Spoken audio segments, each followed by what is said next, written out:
1-3 sila, no?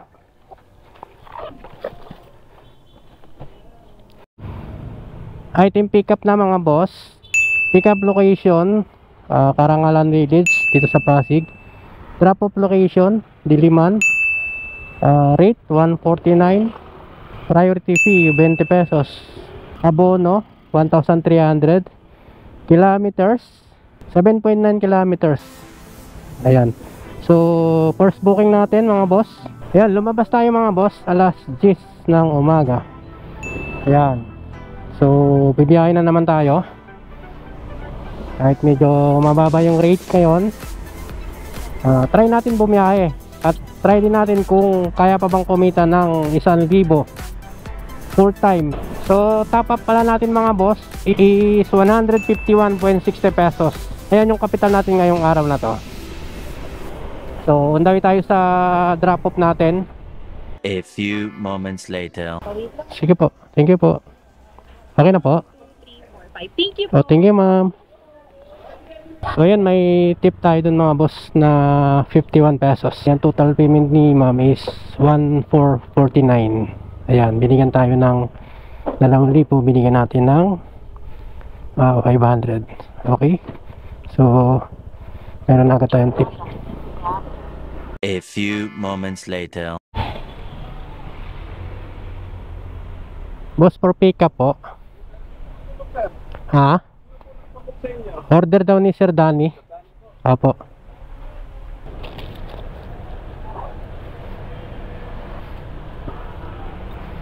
Item pickup na mga boss. Pickup location dito sa may Aurora, Cubao. Drop off location Sirimundo, Pasig. Rate 168. Abono 792. Kilometers 7.2 kilometers. Minutes 20 minutes. Pangalawang booking natin. Time check mga boss is 10:38 ng umaga. Ayan. So undawi na tayo sa drop off natin. A few moments later. Sir Daddy po. 960 lang sir.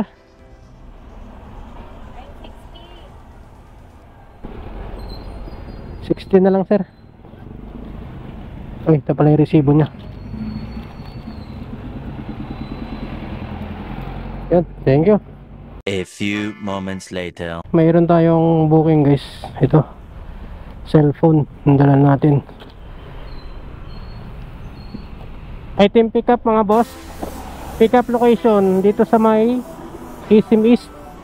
Yan, umakyat tayo ng second floor. Bali naka-queuing service naman siya.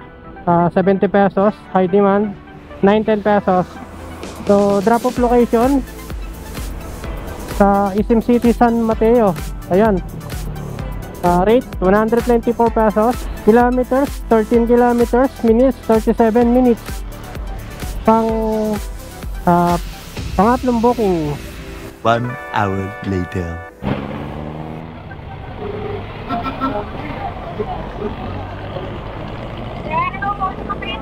Dito na po sa entrance ng ano ma'am, ng SM po.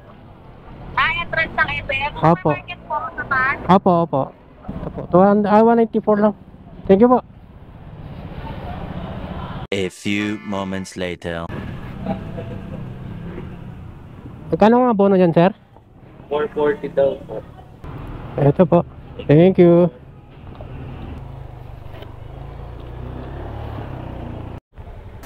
Item pickup na mga boss.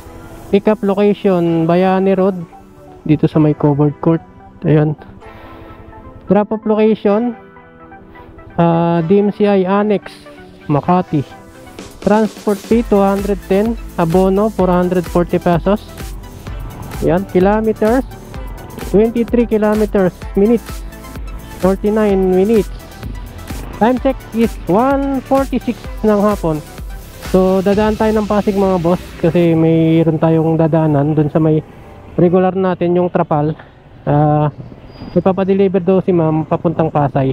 Ayun, sakto. Malapit lang naman to sa Pasay yung drop off natin. Okay, so pang-apat na booking na pala to mga boss. Ayan, after natin kumain ay nakadali na agad tayo ng booking. Okay, so Pasig muna tayo. Bumaba pala ako kanina mula SM San Mateo papuntang Marikina. So kumain tayo dun banda sa may JP Rizal. Harap ng Petron ba yun? Yung kainan dyan sa daanan.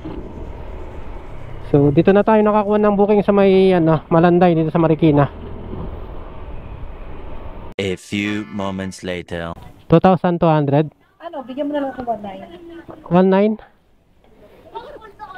Tapos ang sisingilin ko kay customer. Ano lang kuya?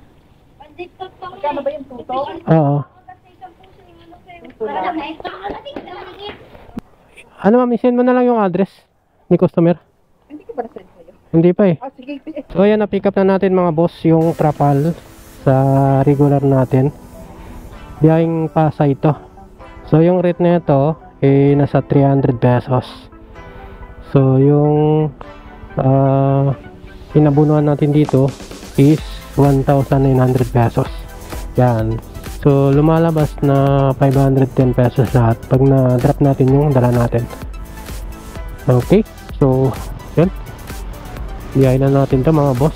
1 hour later. Apo, yung bibingka ba to ma'am? Joanna po. 650 lang po ma'am. Ha? 650 lang po. 650? Opo. Mainit-init po ma'am. Hey, thank you ma'am. Thank you po. 650. So binigyan tayo ni ma'am ng 670. Meron pa tayong tip na 20 pesos. Ayos. So next natin guys sa may trapal, yung dito sa may Terminal 3 malapit dito sa may Villamor Airbase Museum. Ayan, doon ang deliver natin yung trapal na to. So malapit lang naman to dito. So kumita na pala tayo mga boss. Ayan, sa 4 na booking kumita tayo ng 580.80 pesos. Ayan o. So plus 300 ito yung trapal natin. So nasa 880 pesos na pag na-drop na natin to. Time check is 3:14 ng hapon. So pag na-drop natin yung trapal, siguro isang booking na lang pabalik ng Pasig. So ayun guys, sakto lang yung way natin. Nag-drop tayo rito sa may Chino Roses Avenue. Eto, papuntang Villamor na yan. So sakto lang pala yung natin, yung nakuha natin booking, tapos yung sinabay nating trapal. A few moments later. Alam mo po?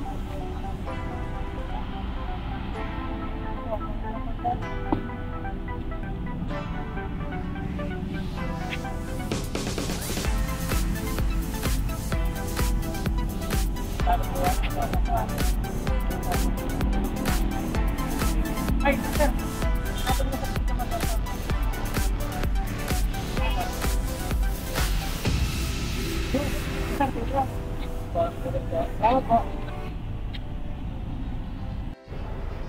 So ayan guys, meron pa tayong tip dito. 2,200, binigyan tayo ng 2,250. May 50 pesos. Ayun. So panalo tayo sa biyahe. Meron pa tayong mga tip. A few moments later.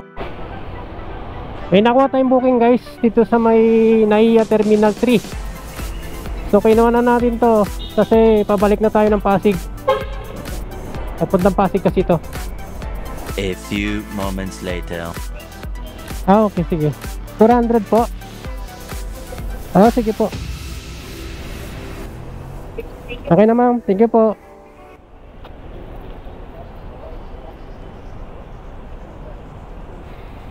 Ingat po kayo ma'am. Item pick up na mga boss.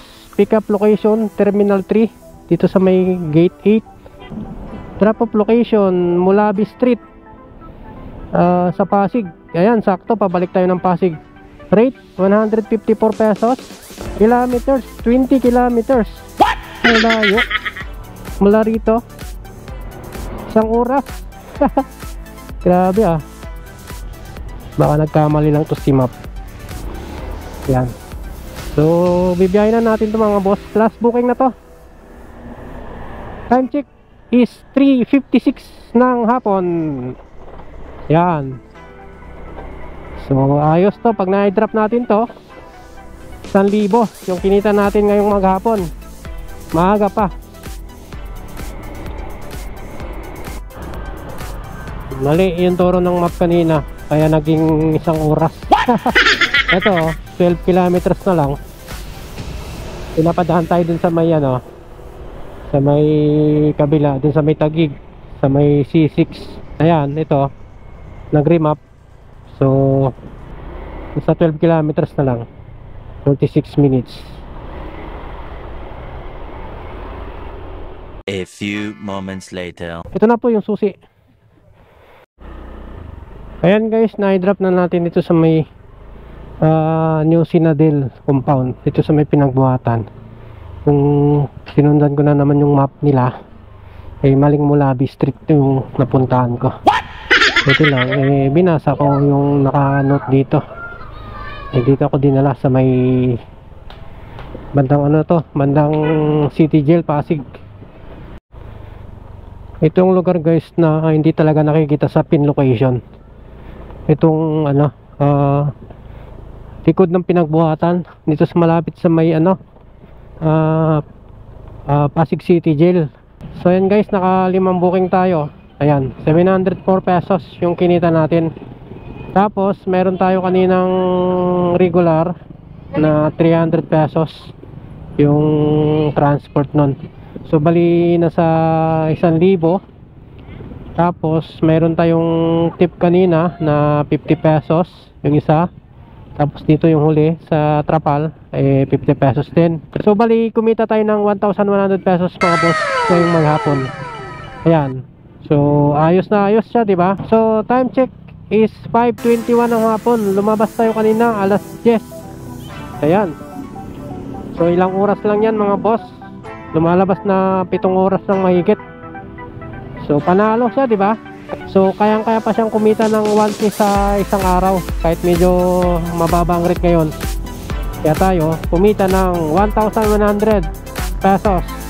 Yung top up natin kanina 151 pesos. So check natin yung natira. Ayan, mayroon na tayong negative 19.40 pesos. So bali yung naubos natin is 160 pesos na top up. So yung gas natin, ayan, gumagalaw na yung reserve natin, magagamit na natin. So 100 ka na yung pinagas ko. So kayang-kaya pa siyang kumita ng 1,000 maghapon kay Lala Move, di ba? Basta madiskarte ka lang sa biyahe at meron kang regular, panalo ka talaga. Ako araw-araw yung regular ko na yan, yung Trapal. So ayan, oras na naman ng pamamaalam natin. Ayan, maraming salamat sa lahat, lalong-lalo na sa mga subscriber natin, sa mga walang sawang nanonood. Ayun, maraming salamat po sa inyo. Huwag Karsada Motovlog. It's time to signing off. Hanggang sa muli.